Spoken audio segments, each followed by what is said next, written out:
तिने बरंच सांगितलं, त्याच्यामुळं मला थोडंसं प्रेशर आलं. तुम्हाला जर खरी माहिती माझ्याविषयी कळली तर काय होईल बाबा असं. तिथं ही परिचय सांगत होते आणि मिनल पटवर्धननी मला एक चिठ्ठी दिली की सर, भाषणाची वेळ संपून आता भोजनाची वेळ झालेली आहे आणि आजचा जो दिवस आहे 21 डिसेंबर हा दिवस सगळ्यात लहान आणि रात्र मोठी आहे. तर त्याच्यामुळं मला काय करावं ते समजेना. कारण पहिल्यांदा तर मी डोंबिवली चॅप्टरचे मनपूर्वक आभार मानतो आणि अभिनंदन करतो. आभार ह्याच्यासाठी मानतो की त्यांनी फॉलोअप घेऊन धर्माधिकारी सर असतील, मिनलजी असतील, की मी आज यायला पाहिजे असं केलं आणि आज आल्यामुळं एका अर्थाने तुम्हा सगळ्यांचं दर्शन मला झालं. मला मिनलजींनी सांगितलं होतं की तुम्ही थोडा वेळ अगोदर या, म्हणजे काही आमच्या एंटरप्रिनरशी चर्चा करता येईल, इंटरॅक्शन करता येईल. आणि मी बऱ्याच जणांना कमी वेळामध्ये अधिक जणांना भेटण्याचा, त्यांच्याशी इंटरॅक्शन करण्याचा मी प्रयत्न केला. इथं सगळेच जणच आहेत. चार्टर्ड अकाउंटंट आहेत, स्वाती गौरी फॅशन डिझाईन, त्याच्यानंतर वेद इन्व्हेस्टमेंट मध्ये श्रुती आटले, असं बऱ्याच जणांना मी भेटलो आणि माहिती करून घेतली. आणि मला लक्षात असं आलं की अरे मला सुद्धा शिकण्यासाठी भरपूर आज विटॅमिन मिळालं आणि हेच आपल्या संघटनेचं महत्व आहे. आदरणीय श्रीपाद सर, आपले प्रशांतजी दामले, धर्माधिकारीजी, मिनलजी, अरविंदजी, गरुडजी, सुयोगजी, व्यासपीठावरचे सर्व आणि तुमच्यापैकी प्रत्येक जण. असं म्हणतात की शक्तिबुद्धीने सहजपणे दूर करावी जनभ्रांती, संघटनेची स्थिती पहाया रोज जमावे एकांती, महत् कार्य यातून घडावे वाजू लागता रणदेरी, श्वास निश्वासातून निष्ठा असे विद्यावर. एक खरं म्हणजे आपण एका गोंदी एक उत्तम काम सगळ्यांनी एकत्रित येऊन करणं आणि त्यातनं संघटना उभी राहणं आणि त्या संघटनेची स्थिती पाहण्यासाठी आपण आदनमधनं इतक्या प्रोफेशनली एकत्रित येणं, त्याचा रिव्ह्यू घेणं, त्यातनं आपलं वैयक्तिकच नाही तर खूप मोठं देशाचं सुद्धा काम होण्याची शक्यता असते. आपण उद्योग करतो, उद्योग का करायचा, संघटना का करायची, महिला ब्राह्मण बिझनेस ग्लोबल नेटवर्कच का म्हणायचं, मग ब्राह्मणाचीच का करायची, असे ह्या निमित्ताने माझ्याकडे बरेच प्रश्न आता हे झाले आणि मला स्वतःला थोडासा न्यूनगंड निर्माण झाला श्रीपादजी. कारण हे म्हणाले की मी मागच्या ह्याच्यामध्ये 300 मेंबर केले, ह्यांनी काही फिगर सांगितले, हे म्हणाले किती डिक्लेअर करू. तर खरं म्हणजे मी तर काहीच म्हणजे केलं नाही. आणि श्रीपादजींनी वन फाईन मॉर्निंग तुम्ही असोसिएट डायरेक्टर होता का म्हटल्यानंतर मी म्हटलं अगदी होतो. तर मला असं वाटतं की ह्या सगळ्या ह्याच्यामध्ये माझा थोडा सिंहाचा वाटा आहे की काय असं वाटलं. म्हणजे तुम्हाला सिंहाचा वाटा माहिती की नाही? सिंहाचा वाटा असा आहे की सिंहाचा ॲपेटाईट थोडस जास्त असतं इतर त्याच्या कुटुंबियांपेक्षा. आणि ते ॲपेटाईट किती आहे हे सिमिळणी किंवा ते इतर मेंबर्सना माहिती होतं. मग ते पहिल्या दिवशी शिकार केलं की त्याला माहिती असतं इतकं ॲपेटाईट आहे. तर ते काय करतात, कुठलीही शिकार केली की अर्ध त्याच्या नावचं ठेवतात आणि उरलेलं खातात. म्हणजे काहीच न करता त्याला श्रेय दिलं जातं, तर त्याला सिंहाचा वाटा असा म्हणतात. तर असा बीबीएमसी मध्ये मला असं वाटायला की माझा थोडा सिंहाचा वाटा आहे की काय. ह्या सगळ्यांनी ग्राउंडवर काम केलेलं आहे. पण coming together is beginning, keeping together is progress आणि वर्किंग टुगेदर इज सक्सेस. तर एका अर्थाने मला स्वतःला हा खूप अभिमान आनंदाचा क्षण आहे की सक्सेसफुल, म्हणजे तुम्ही सगळे एकत्रित काम करताय आणि त्यामध्ये मला येण्याची संधी मिळाली आहे आणि एका अर्थाने आपण एकत्रित काम करतोय आणि हे करत असताना संघटनेला खूप महत्व आहे. अनादी काळापासून संघटना, नेता, नेत्यावरचा विश्वास याला खूप मोठं महत्व आहे. विज्ञान किती पुढे गेलं तर तुम्ही आता बघितलं की आपण दीप प्रज्वलन कार्यक्रमाला सुरुवात केली. असं होतं का की एका बल्बने दुसरा बल्ब लागला? विज्ञान खूप पुढे झालंय पण होत नाही. एक दीप दुसऱ्यास चेतवी ऐसे अगणित होती. आणि म्हणून हे आपल्या संघटनेचं असंच आहे की एकाला दुसरा भेटला, दुसऱ्याला तिसरा भेटला, एकाचे एक दिस दुसऱ्याच चेतवी ऐसे अगणित होती. आणि त्याच्यामध्ये हे म्हटलंय की हा दीप कसा आहे, हा प्रलय वादळी नंदा दीप मुळीनं थरथरे असे गलंत, ज्वालामुखी परी वरुणी शांत दया क्षमा ठेवी थोर, गंभीर मणी खंबीर प्रज्वलित राष्ट्र करणार, हा असाच तेवत जगती, हा जळत जळत जळणार. ह्याप्रमाणे जसं एक एक दीप पेटत गेला तर आपण सगळे हे एक एक दीप आहोत. आणि याचं अंतिम उद्दिष्ट जे आहे, आपल्या छोट्या छोट्या विचारातनं, आपल्या छोट्या छोट्या उद्योगातनं, आपण एकत्रित करत असलेल्या कामातनं, आपण एकत्रित राहत असलेल्या एकत्रित विचारानं, तर अल्टिमेट काय, तर ह्या सगळ्या गोष्टी राष्ट्र पुढे नेण्याला कारणीभूत. हे सगळं का करायचं, तर मी तुम्हाला म्हटलं की हे करत असताना आपल्या नेत्यावर आपली श्रद्धा आणि विश्वास असला पाहिजे.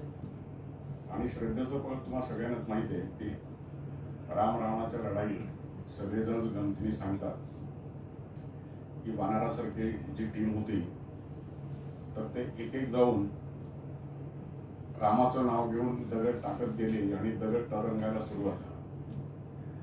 त्यावेळेस रावणाची फौज त्याच्याकडे गेली आणि म्हणाले की आता आम्हाला काही युद्ध करणं शक्य नाही, कारण असं काहीतरी जादुई घटना घडतात की वानर लेखाचे कुठले आलेत आणि ते तुमचं नाव, रामाचं नाव घेतात आणि दगड टाकला की तरंगतात.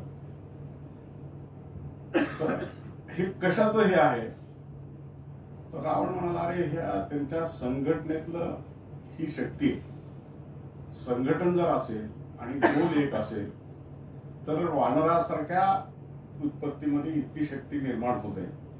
ते म्हणाले ते सगळी चर्चा ठीक आहे, तुम्ही असा काही पराक्रम करून दाखवता का सांगा, तर आम्ही लढायला जाऊ. मग रावण तसा बुद्धिमानच होता, तर म्हणला काय फार साधी गोष्ट आहे, मी करून दाखवतो म्हणाला, तुम्ही काहीच काळजी करू नका, चला. आणि पाठ हा तुमचा सेकंड तुम्हाला माहित नसेल की रावणही गेला आणि श्रीपासर त्यांनी दगड टाकला आणि तोही दगड तरंगला. मग मात्र सगळे एकदम हे झाले की अरे अपना भी नेता कुछ काम नाही, चलो. पण मंदोदरीला प्रश्न पडला की हे झालं कसं, आणि तिने म्हणाली की आता बाकी काय तुम्ही केला, पराक्रम केला, पण मला सांगा म्हणाली खरं काय झालं. ते म्हणे कोणालाच सांगू नको, खरं असं झालं, मी सुद्धा रामाचं नाव टाकून घेऊन आणि त्याच्या पुढे आपल्याला माहिती की हे सगळं ऐकल्यानंतर रामाला असं वाटलं की अरे मेरे नाम में इतनी महती है, आणि रामाने दगड टाकला तो काही तरंगला नाही म्हणून. तर ही संघटनेच्या नेत्यावरची अपार श्रद्धा, अपार भक्ती असं असल्यानं की अगदी मोठं वाटणारं काम सुद्धा छोट्या माणसाने अत्यंत सहजगतीने होऊ शकतं. आणि त्यामुळं संघटनेला हे अतिशय महत्व आहे. आपण इंडिव्हिज्युअली एखादा सामना जिंकू शकतो, एखादा गेम जिंकू शकतो, पण संघटना सोबत असेल तर आपण चॅम्पियन होऊ शकतो. तर आपण प्रत्येकाने ठरवायचंय किंवा, आणि शेवटी एखादी चेन असते, त्या चेन मधली स्ट्रेंथ कशावर होते, तर सायन्स असं सांगतं की जी सगळ्यात वीक चेन असते तर त्या वीक चेनवरनं त्या चेनची स्ट्रेंथ ही ठरली जाते. हा विज्ञानाचा सिद्धांत आहे. संघटनेमध्ये काम करत असताना त्याच्यामध्ये खूप गोष्टीची पथ्य पाळली पाहिजे. आपल्याला संघटना आपल्याला काय करायची आहे हे करत असताना आपल्याला काय पथ्य पाळायचे आणि सगळं कशासाठी केलं पाहिजे. तर आताच्या ह्यामध्ये तर असं आहे की एक इन्स्पिरेशन ही फार मोठी गोष्ट आहे. आणि मी तुम्हाला सांगू का, शांत डोक्याने इन्स्पायर्ड झालेला माणूस एक कुठलंही मोठं काम करू शकतो. आणि त्यासाठी संघटनेची गरज असते. आणि ह्या संघटनेचं काय होतं तर निर्भयता येते. माझी आई मला अजूनही सांगते किंवा वडील मला सांगायचे की आपल्याला मोठं व्हायचं असेल, नाव कमवायचं असेल, काही अधिक मोठी प्रगती करायची असेल तर ते दुसऱ्याच्या घरी जाऊन भांडे घासण्याची गरज नाही. स्वतः नेमून घेतलेलं काम अधिक चांगल्या पद्धतीने ज्या त्या वेळेस योग्य वेळेस पूर्ण करणं म्हणजे आपण त्यामध्ये नाव कमावलं. समजा तुम्ही स्टुडंट असाल, चांगला अभ्यास करून पास व्हा. तुम्ही गृहस्थाश्रमी असाल, त्या बायकोला वेळ, एखाद्या वेळेस मिटिंगला यायला हरकत नाही, वेळ दिला पाहिजे, योग्य पद्धतीने गृहस्थाश्रम केला पाहिजे. तुम्ही पालक झाला, योग्य भूमिका तुम्ही पालकाची निभावली पाहिजे. म्हणजे तेथे आपण नेमून दिलेलं काम हे केलं पाहिजे आणि त्यातनंच आपल्याला मोठेपण प्राप्त होतं. आताच्या काळामध्ये कसं आहे, पर्टिक्युलरली आपली जी जात आहे तर ती मेरिट आहे का डिमेरिट आहे असाच प्रश्न काही जणांना पडतो. त्याचे काही फायदेही होतात आणि काही नुकसानही होतात. वरकरणी तर नुकसानच बरंच झालं असं वाटतं. त्याचं कारण असं आहे की मी बऱ्याच माझ्या मित्रांना म्हणतो की अरे समजा स्वतःचं आरोग्य ठीक राहावं म्हणून एखाद्याने घरी व्यायाम केला आणि दुसऱ्याने गच्चीवरनं बघितलं की अरे हा व्यायाम करतोय तर त्यांनी असं गृहीत धरण्याचं काहीच कारण नाही की उद्या हा माझ्यासोबत पैलवानगी करून माझ्याशीच कुस्ती करणार आहे, मला मारणार आहे. तो त्याच्या आरोग्यासाठी करतोय, त्याचं आरोग्य चांगलं जपण्यासाठी करतोय, सुदृढ राहण्यासाठी करतोय. तर हा विचार दुसऱ्याने सांगण्याची गरज आहे. आणि आतापर्यंत आपल्याला उद्योग वगैरे समजा एक परंपरा आता एक 2000 वर्षापूर्वीची आपण जर घेतली आणि आता पर्टिक्युलरली ह्या 1900 पासून आपले ब्राह्मण उद्योजक येत गेले तर अनादी काळापासून असं होतं की राजसत्तेवर धर्मसत्तेचा दंडक होता आणि ही धर्मसत्ता बहुतांशी वेळेस ब्राह्मणाच्या हातात होती. त्याच्यामुळे हे जर तुम्हाला कोणी म्हणत असतील ना तो दरिद्री ब्राह्मण असं सगळं झूट आहे. ब्राह्मण कधीच दरिद्री नव्हतं.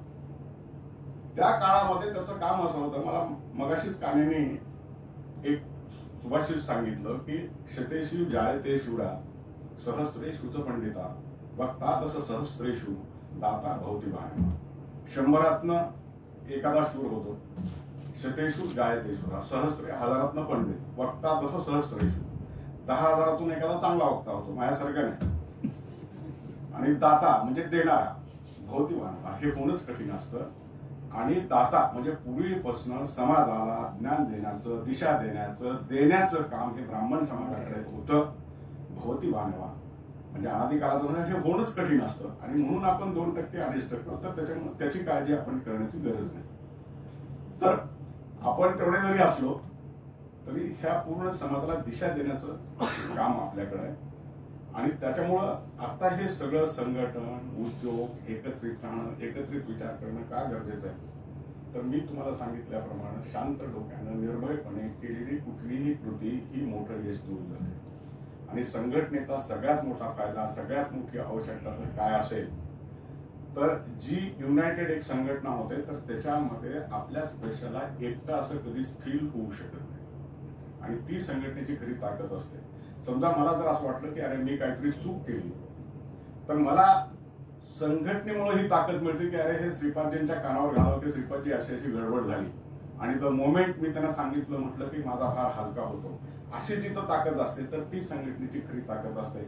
आणि जिथं कुठं आपल्याला एकटं वाटत नाही, आपल्या मागे कोणीतरी आहे असं वाटतं आणि ती निर्भयता येते तर त्यावेळेस आपोआपच शांत चित्ताने, शांत डोक्याने आपण खूप मोठं काम करतो आणि खूप मोठं काम आपल्या हातून होण्याची शक्यता असते आणि जे त्यात आवश्यक.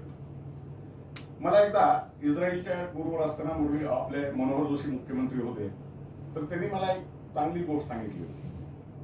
ते म्हणाले जर सगळ्यात हे म्हणाले त्यांनी त्यांचा प्रवास असा सांगितला कारण तिथं फॉरेन मध्ये गेल्यामुळे फार कमी लोक होते, गप्पा मारायला वेळ मिळायचा. तर ते म्हणाले की खरं तुला सांगू म्हणाले की आता मी मुख्यमंत्री आहे बाळासाहेबांमुळे झालं म्हणाले की खरं म्हणजे ब्राह्मणाला मुख्यमंत्री तसं केलं त्यांनी एक मोठी गोष्ट आहे. पण खरी मजा ह्याच्यात आहे म्हणाली की चांगला उद्योग करून जर चांगले पैसे मिळवले सत्मार्गाने तर त्याच्या इतकी मजा आयुष्यात नाही म्हणाली. आणि मग त्यांनी मला सांगताना सांगितले, समजा एका पॉलिटिशियननी किती पैसे कमावले तर जाऊन बाजारात जाऊन त्यांनी चला बाबा 3 मर्सिडीज घेतल्या असं होऊ शकत नाही. ते घेतल्या क्रिटिसिझम होतं, अरे ह्यांनी एवढे पैसे आढळून आणले कुठं, मग हे करप्शन केलं का. पण तेच समजा एका उद्योजकांनी चांगलं पैसे कमवले, त्याचा भरपूर टॅक्स भरला आणि जाऊन 10 गाड्या घेतल्या तर लोक त्याचं कौतुक करतात की नाही. तर त्याच्यामुळे आता आपल्याकडे आलेलंच कसं आहे, आत्ताच्या युगामध्ये तर असं झालेलं आहे की यशस्ति वित्तम सनर कुलीन सा पंडितस्ता श्रुतवान गुणज्ञा सएव वक्ता सचदर्शनीया सर्वे गुणकांच नमश्रयन्ते. ज्याच्याकडे योग्य मार्गाने कमावलेला पैसा आहे सनर कुलीन, त्याचा आपोआप कुल फर्स्ट क्लास होऊन जात आहे, एकदम चांगल्या कुलाचा. ताबडतोब तो पंडित होऊन जातो. सा पंडित श्रुतवान सर्वश्रेष्ठ श्रोता, सैव वक्ता माझ्यासारखं बोललं तरी ऐकणारे भेटतात, वक्ता सगळे गुण आपोआप ऑटोमॅटिक. तर आता हे सगळं जर तुम्हाला मिळतंय तर तुम्ही उद्योग केला पाहिजे की नाही, पैसे मिळवले पाहिजेत की नाही. आणि हे जर करायचं आहे तर आपली संघटना मोठी झाली पाहिजे की नाही. कारण हे सगळं करायचं असेल तर आपल्याला शांत डोकं आणि निर्भयता पाहिजे. निर्भयतेने केलेली कृतीच पुढे आपल्याला मिळत आहे. आणि त्याच्यासाठी आपल्याला संघटनेची खूप मोठी आवश्यकता आहे. एक छोट्या छोट्या गोष्टीतनं खूप मोठ्या मोठ्या गोष्टी होतात. संघटनेचा सगळ्यात मोठा काय होतो की एक दुसऱ्याची जे इंटरॅक्शन होतं ना. मी मिनलजीची सूचना 100% पाळणार आहे. माझा वाचर लक्षात आहे, त्यांनी सांगितलं मी पाळणार आहे. भोजनाची वेळ झालेली आहे. तर संघटनेचा फायदा, चांगले मित्र, चांगली संघटना, चांगल्या संघटनेचे सदस्य, त्याचा इतका मोठा फायदा आहे. माझ्या स्वतःच्या आयुष्यात मी तुम्हाला सांगतो की एका अर्थाने मी तसं जे बाहेरच्या दृष्टिकोनातनं बाबा यशस्वी असं म्हणता येईल तसं उद्योगात यशस्वी 1995-96 झालं. कारण त्या काळामध्ये बोरवेलचा बिझनेस करायचो, इतका चांगला केला की एक सरप्लस माझ्याकडे 1-2 कोटी रुपये आले. आणि त्या काळामध्ये एक खूप चांगला इंटरेस्ट बँकेत मिळायचा. गोडबोले मॅडम, तुमच्या मिस्टरांची माझी त्यावेळेसची ओळख आहे. कारण कुठल्या बँकेत काय जास्त इंटरेस्ट मिळतो वगैरे त्याच्यावर मी शोध घ्यायचो. कारण एक्सेस पैसे होते आणि खर्च इतका कमी होता. म्हणजे मी फ्लॅट मध्ये राहून मर्सिडीज घेतली होती. पहिला मर्सिडीज घेणारा मी उद्योजक होतो. तर मला असं वाटलं की आता आपण काय करावं, हे आता काम धंदा बस झाला, फार डोक्यात ताण आहे. आपण हे 2 कोटी रुपये डिपॉझिट करावेत आणि साधारणपणे 2-1 लाख रुपये आसपास महिन्याला इंटरेस्ट येईल आणि त्याच्यापेक्षा आपला अधिक काही खर्च नाही. तर मी अशा 2-3 मित्रांना, राम भोगले आले होते, मी त्याला गमतीने आजही म्हणतो की तुझ्यासारखे मित्र असले की शत्रूची गरज नाही म्हणून. कारण त्याच्यामुळे हा पुढचा प्रपंच झाला सगळा. आणि त्यातनं मग सगळे प्रॉब्लेमही झाले, मोठाही झालो, बिझनेसही मोठा केला. पण एक इन्स्पिरेशन कशी गोष्ट असते आणि त्या संघटनेतनं, आपल्या मित्रातनं, आपल्या जवळच्या माणसातनं कसं मिळतं हे सांगतो. की मग मी त्याला गमतीने म्हणालो की राम आता इतकं छान केलं मी सगळं की बघ म्हटलं मी असे हे केले, इतका टॅक्स भरला, इतके मी हे केले आणि आता मी त्याच्यामध्ये डिपॉझिट मध्ये टाकून मी आता मस्त आराम करणार आहे. तर तिथं 3 चौघ होते, माझी मिसेसही होती म्हणून त्यांनी मला काही आव्हान केलं, वा वा म्हणाला. आणि त्याच्यानंतर त्याचा त्या काळात मोबाईल सुरू झाले नव्हते. त्यांनी मला जस्ट म्हणजे सुरू होत त्यांनी म्हणून मला फोन केला की तू घरी आहे का. तर मी म्हटलं हो. तर मी येऊ का तुला भेटायला, आपण थोडंसं बाहेर जाऊ. म्हटलं ये. आणि मग त्यांनी मला गाडीत घेऊन आता जो सेंद्रा MIDC म्हणून फार चांगला एरिया तिकडे घेऊन गेला. तो म्हणाला मला फार वाईट वाटलं. म्हणलं तुझी बोललास ना. मी इतकं चांगलं बोललो, तुला काय वाईट वाटलं. तर तो म्हणाला तुला लाज कशी वाटली नाही असं म्हणायला की ह्या वयामध्ये आता मी आराम करतो, काही करणार नाही, डिपॉझिट करतो, तुला असं का नाही वाटलं म्हटलं की आपण 100 कोटीचा बिझनेस करावा. मला जर वाटलं नाही. ते म्हणे तीच तर खंत आहे म्हणे आपल्या ब्राह्मण माणसाची, आपल्या मराठी माणसाची, त्याला काही मोठं व्हावं असं वाटतच नाही. आणि ते म्हणलं मला एवढंच सांगायचं होतं तर तू एवढं विचार कर. ते मी इतक्या पॉझिटिव्ह स्पिरिटने घेतलं आणि मला खरंच असं वाटलं की अरे राम असं म्हटलं खरंच किती खरी गोष्ट आहे की मला काय नाही वाटलं 100 कोटीचा बिझनेस करावा. आणि मी त्याला सांगितलं की तुला पुढच्या 6 महिन्यामध्ये मी 100 कोटीची ऑर्डर घेऊन तेवढा बिझनेस करून दाखवतो आणि पुढच्या 6 महिन्यामध्ये मी 100 कोटीच्या ऑर्डर मिळवल्या. तर हे कशाचं लक्षण आहे. तर ही आपली संघटना, संघटनेतनं मिळणारे मित्र, संघटनेचा चांगला विचार एकत्रितपणे केला तसं युक्तिबुद्धीने सहजपणे दूर करावी जनभ्रांती. आपली युक्ती बुद्धी आणि संघटनेची, संघटन ही इतकी महत्वाची गोष्ट आहे. आणि त्याच्यामध्ये कसं आहे की कोण डायरेक्टर आहे, कोण समोर बसलेला आहे, कोण पदाधिकारी आहे, ह्या माझ्या दृष्टीने अतिशय गौण गोष्टी. आपण हे एका वृक्षाचे सदस्य आहोत, एक एक फांदी आहोत. कधी प्रमोशन कामानुसार मिळतं, कधी व्यवस्थेनुसार करावं लागतं. मी गमतीने आमच्याकडे म्हणतो की डायरेक्टर, आणि मी गमतीने म्हणायचो गोपीनाथजी सोबत काम करताना तू डायरेक्टर असं ते म्हटलं की म्हणलं साहेबांपुढे डायरेक्टर आणि कंडक्टर दोघे सारखेच. म्हणजे त्याला काय त्याच्यामुळं संघटनेमध्ये काम करताना तो डायरेक्टर आहे का तो चेअरमन आहे काय, म्हणजे हे आहे बेसिकली एक समाजहिताची गोष्ट ज्याच्या प्रत्येकाच्या डोक्यात आहे आणि त्या निमित्ताने आपण काम करतो. तर माझ्या दृष्टीने ही सगळ्यात महत्वाची गोष्ट आहे. आणि हे करत असताना खूप गोष्टीची पथ्य आपल्याला पाळावी लागतात. हे करत असताना खूप अडचणी येतात, प्रॉब्लेम येतात. कारण हे कसं आहे, ही संघटना आपला मेन पर्पज आहे की आपण चांगला उद्योग केला पाहिजे, उद्योगातनं पुढे गेलं पाहिजे, त्यातनं पैसे मिळवले पाहिजे, चांगल्या मार्गाने मिळवले पाहिजेत, आपलं स्वतःची उन्नती केली पाहिजे. आणि कसं आहे की स्वतःची उन्नती केली म्हटलं की आपोआपच राष्ट्राची होते. आणि त्याच्यासाठी हे उद्योग करणं, संघटन करणं हे अतिशय महत्वाचं आहे. आणि हे करत असताना आपण काय केलं पाहिजे, तर आपला स्वतःचा इगो सोडला पाहिजे. अरे मला बोलवलंच नाही, माझा फोटोच काढला नाही, माझं शानच दिलं नाही, बुके माझं त्याप्रमाणे घेतला, माझं नावच घेतलं नाही, ऐन वेळेस मला सोडूनच दिलं, त्याच्यामुळे मी तिथं बघत होतो तर माझ्याकडे बघितलंच नाही, तरीच बघून गेला. कुठं काय बघेना, काही काय बघेना, आपला सिद्धांत, आपल्या मनावर, आपल्या संघटनेवर, आपल्या कर्तृत्वावर आपला विश्वास असला पाहिजे की अरे आपण हे काही चांगलं करण्यासाठी, भलं करण्यासाठी हे एकत्रित आलेलं. म्हणून आपला अहंकार हा गोष्ट आपण सोडली पाहिजे. दुसरं, मला कान्हेजींनी विचारलं की बाबा ही संघटना म्हणून तुम्ही काय सांगा. तर खरं म्हणजे मी बालपणापासून संघाचा स्वयंसेवक आहे. आणि संघटनेमध्ये सगळ्यात जर महत्वाची गोष्ट काय केली पाहिजे, तर आपण स्वतःविषयी अतिशय कठोर असलं पाहिजे आणि आपल्या सहकार्याविषयी, आपल्या इतर सदस्याविषयी आपण अतिशय मृदू असलं पाहिजे. पण आपण एक्झॅक्टली उलट करतो. समजा मला यायचं इथं आणि आमच्या मिनल मॅडमनी सांगितलं की तुम्ही 5:30ला या, तर मी 6:30ला येतो आणि कारण सांगत बसतो की अरे काय झालं, वाटेत ती रहदारी सुटी नाही, मग ट्रॅफिक जाम झाली, मग गाडी तिथं अडकली आणि मी 6:30ला आलो, हे किती योग्य केलं ह्याच्यावर भाषण देतो. आणि समजा उलट झालं, मिनल मॅडम 5:30ला माझ्या होत्या आणि त्या आल्याच नाही, नेहमी असंच करते, काय असं कुठं असतं का, म्हणजे त्यांच्याविषयी एकदम कठोर, तिने वेळ पाळला पाहिजे. मी मात्र 6:30चं जर 7:30 लावलं तर मला काटणार. तर हा सिंपल चेंज, एक करेक्ट थॉट प्रोसेस जर आपण केली की अरे त्यांना उशीर झाला तर खरोखरच काही अडथळा आला असेल आणि मला उशीर झाला असेल तर मी उशीर नाही करायला पाहिजे, म्हणजे स्वतःविषयी अत्यंत कठोर आणि दुसऱ्याविषयी अत्यंत मृदू, असं ज्यावेळेस आपण संघटनेत काम करू तर अशी संघटना मोठी होण्यास वेळ लागत नाही आणि त्यातलं मोठं कार्य होण्याची सिद्धी कार्याची आपोआपच होते.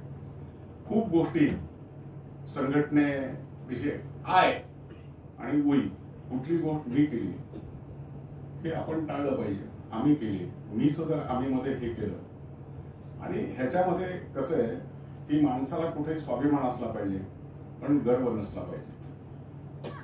आणि संघटनेमध्ये कसं असतं की नेहमी एक सुदृढ संघटना, एक चांगली संघटना, त्याचं महत्व करत असताना आपण ट्रान्सफर टेक्नॉलॉजी ऑफ क्रेडिट हे शिकलं पाहिजे.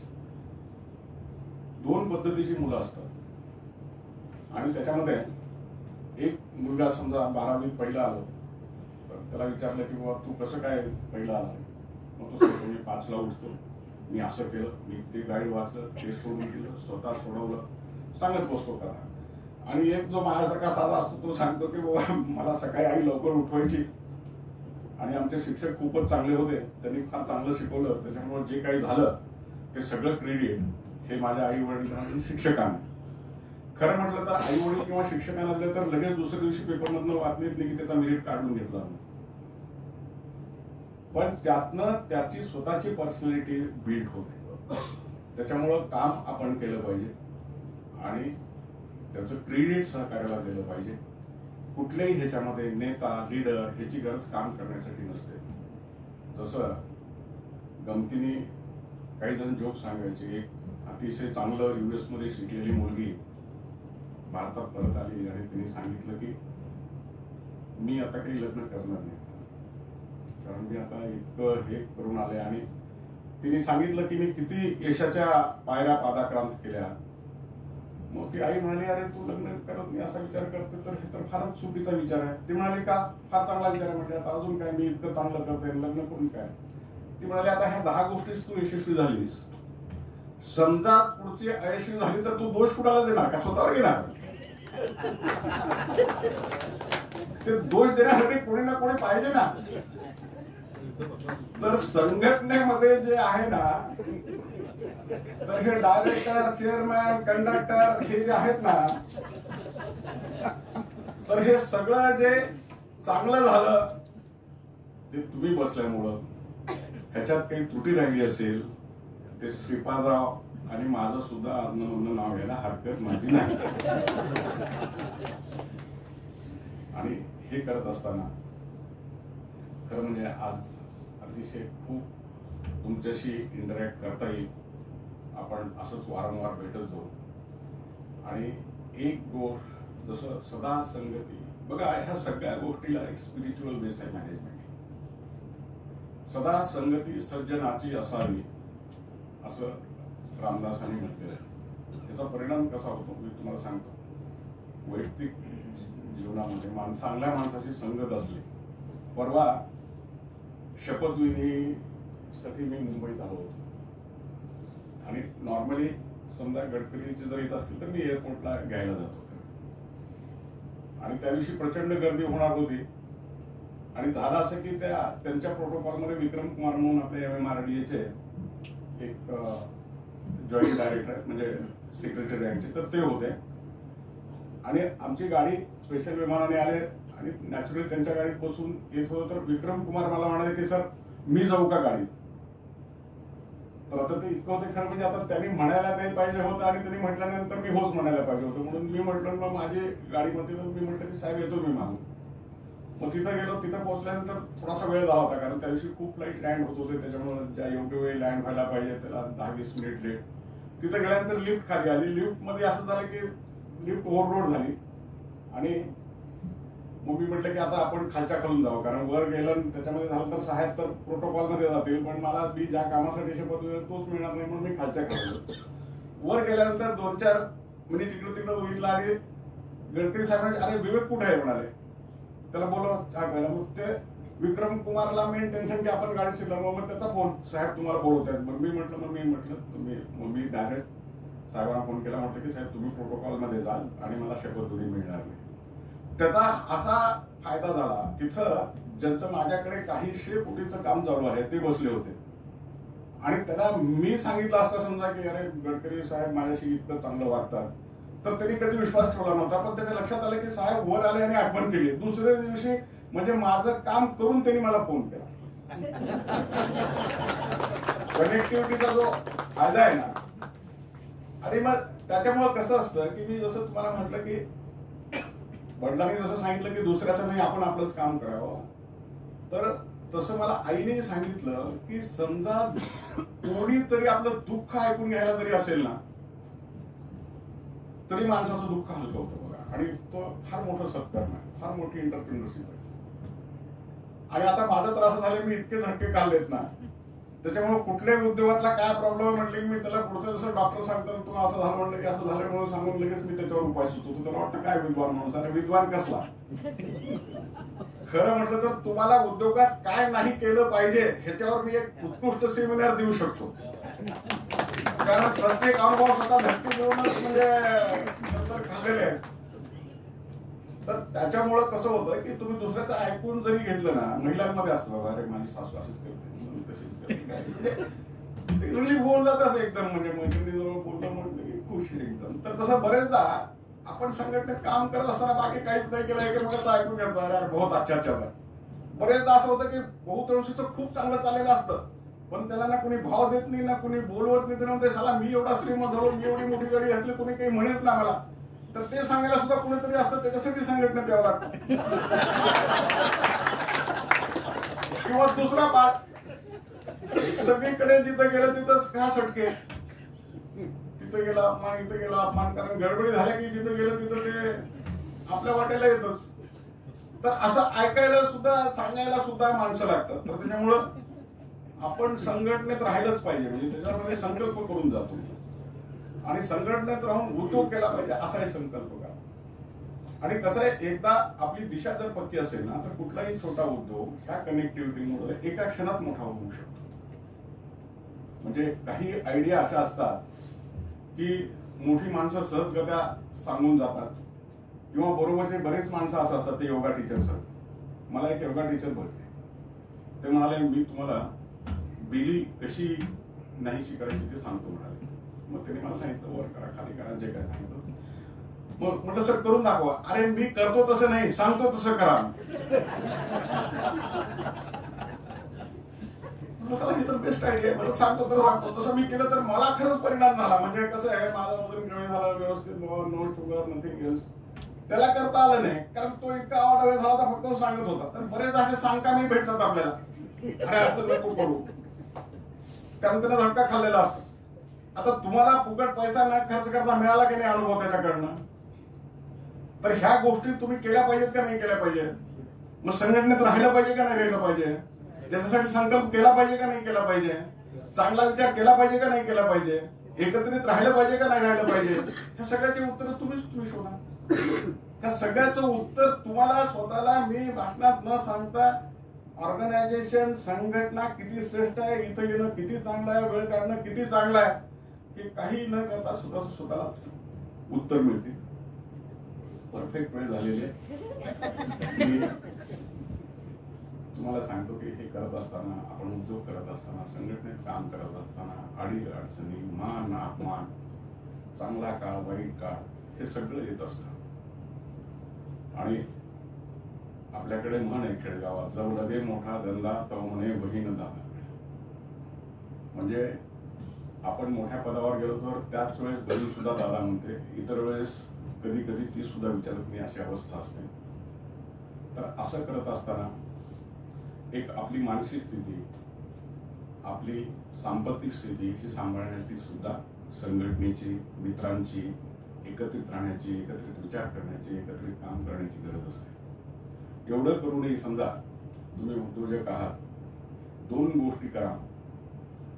एक असं आहे की थोडंसं उद्योगामध्ये निर्लज्ज बना. मला ही शिकवण माझ्या एका मित्रानेच दिली. त्याच्यामुळे मी काय करायचो, पहिल्यांदा गेले की पहिला माझा नन्नाचा पाडा वाजायचो, हा प्रॉब्लेम आहे, तो प्रॉब्लेम आहे, त्या बँकेची नोटीस आहे, इन्कम टॅक्स असं म्हटलंय. तर त्याच्यामुळे ते सोल्युशन काही मिळायचं म्हणजे तोही खुश व्हायचा, कारण त्यालाही आलेलं असायचं. कारण हे करता तुम्ही उद्योग म्हणलं की हे येतच मागेल असतं. म्हणजे कसं आहे, हे तुम्ही दररोजचा भाग समजला पाहिजे. तुमचा कोणी अपमान करणं, एखाद्या वेळेवर पैसे न जाणं, बँकाने हे करणं, पण त्याच्यामध्ये एक लक्षात ठेवा, शांत चित्ताने, शांत डोक्याने, व्यवस्थित ऑर्गनायझेशन मध्ये, चांगल्या संघटनेमध्ये आपण जपून राहिलं तर त्यातनं सोल्युशन हे असतंच आणि ते मिळतच. तर त्याच्यामुळं सगळ्यांनी असा संकल्प करा. दुसरी एक गोष्ट आहे, कुठलीही गोष्ट मी समूळ नायनाट करेल असा विचार करूच नका. मला ह्याने मान केला, माझा ह्याला बघूनच घेतो, तरी मला असं म्हटलं त्याला करूनच देतो. फरक गोष्टी असं करू शकत नाही, शक्य नसतं. कितीही मोठ्यातला मोठा माणूस, तुम्ही परवा बघितला असेल डाऊन द लाईन त्या हिडनबर्गचा रिपोर्ट आला आणि अडाणीचे शेअर दर कोसळले. बरोबर आहे नव्हे? मी त्याला विचारलं तू ऑप्शन मध्ये कमावले का पैसे म्हणून. तर मोठ्या माणसाला सुद्धा एखादा प्रसंग असा असतो आणि त्याच्यासाठी असं आवश्यक नसतं की तुम्ही चूक केली पाहिजे. तुमची काही चूक नसताना सुद्धा एखादी मोठं संकट तुमच्या समोर आ वाचून उभं राहू शकतं. तर त्या काळात धैर्याने तिथं उपस्थित राहून त्याचा सामना केला पाहिजे आणि एक संकल्प केला पाहिजे. माझ्या आयुष्यातला एक धडा मी माझ्या फायनलला असताना शिकलो आणि त्याच्यामुळे मला बरेचदा विचारतात की अरे तुम्हाला इतके प्रॉब्लेम आले. ते प्रॉब्लेम मला काही प्रॉब्लेम वाटलेच नाही. मला कुठलं संकट वाटलंच नाही. मी ॲज युजल एखादी चांगली किंवा वाईट बातमी आकाशवाणी टाईपच मी ऐकतो आणि सोडतो. एकाच टोनमध्ये आकाशवाणीमध्ये सांगतो की विवेक देशपांडेंचा सत्कार झाला आणि दुसरं संकट कोणतरी डमागोळे मेले, म्हणजे ते दोन्हीचा टोन एकच असतो. तसं चांगली गोष्ट झाली तरी चांगलं राहा, वाईट झाली तरी वाईट राहा, चांगलंच राहा. वाईट झालं तर होत असतं, पार्ट अँड पार्सल. मी बीला असं म्हणजे टी लावतो, थर्ड इंजिनिअरिंग, आणि त्या काळामध्ये एकच इंजिनिअरिंग कॉलेज होतं. आणि ते एक इंजिनिअरिंग कॉलेज असल्यामुळं लेक्चरची खूप दहशत असायची विद्यार्थ्यांना. काही आगाऊपणा आता सारखा करता येत नसे त्यावेळेस आम्ही विद्यार्थी असताना. आणि समजा काही केलं की ते ओरलमध्ये वगैरे मार्क कमी घेऊन कदाचित इयर डाऊन होण्याची सुद्धा शक्यता असायची. पण एक दिवस असा आनंदाचा आला की मी थर्ड इंजिनिअरिंगच्या रूममध्ये बसलो असताना आमचे सगळे मित्र जमले आणि क्लास सुरू होणार. तर ते देशपांडे सरांचाच तास होता आणि बाजूच्या वर्गात मात्र एकदम असा मस्त गोंधळ सुरू झाला, कारण त्यांचे सर आले नव्हते आणि तो क्लास बीचा होता. आमच्या वर्गात काही हुशार विद्यार्थी होते की त्यांना नेहमी कॉलेज करणं आवडायचं आणि इंजिनिअरिंगला मला कॉलेज करणं कधीच आवडलं नाही. तर मला असं वाटत होतं की बहुतेक बाबा ह्याच्यामधनं आपल्याला सुट्टी मिळेल, कारण बाजूचे लोक गोंधळ करतात. आणि म्हणून माझ्यासारखे 2-4 जे होते सर, त्यांना जाऊन सांगू का, म्हणजे त्यांना जाऊन सांगू का तुम्ही सुट्टी देता, असा त्याचा गर्भित अर्थ होता. पण ते सर देशपांडेच होते, कामक्या नाही सांगू नका मला. मग तो गोंधळ वाढत गेला. म्हणजे ऍक्च्युली कारण ते फायनलचे विद्यार्थी होते आणि त्यांना कन्फर्म झालं होतं की आता त्यांचे सर काही येणार. आणि तो गोंधळ वाढत गेल्यामुळं आता करायचं काय, तर आम्ही बरेच सुट्टी मागण्याच्या विचारामध्ये होतो की सर आता इतका गोंधळ चालू आहे तर आता आम्ही कसं काय करणार. मग देशपांडे सर म्हणले नका जाऊ, सांगू नका. मग त्यातले काही हुशार विद्यार्थी होते, ते म्हणाले सर आम्ही जाऊन थांबू, करू नका. आणि एकदम असं सायलेंट झाल्यानंतर त्यांनी असा तो चॉकपीस असतो खडू असा कट करणं मोडला आणि असं त्या बोर्डाकडे गेले आणि तिथून आले. असं त्यांनी 1 मिनिट. आमचा वर्ग एकदम शांत झाला. तर ते म्हणाले की तो जो गोंगाट आहे ना, तो जो आवाज आहे ना, तर तो चालूच राहणार आहे. तर I would like to say you get accustomed with that noise and pay attention on the board.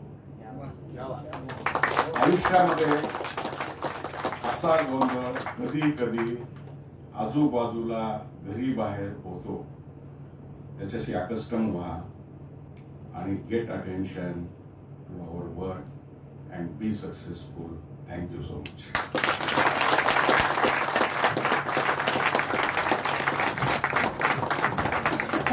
खरंच जोरदार टाळ्या झाल्या पाहिजे, कारण संघटनेमध्ये राहून काम करत असताना किती छोट्या छोट्या गोष्टी लक्षात घेतल्या पाहिजेत हे देखील आपल्याला कळतं. आणि सुखदुःख वैयक्तिक असो किंवा व्यावसायिक असो, संघटना खूप महत्वाची आहे. जसं सगळीकडेच आजकाल म्हणतात की एक है तो सेफ है, तसंच सरांनी सांगितलं.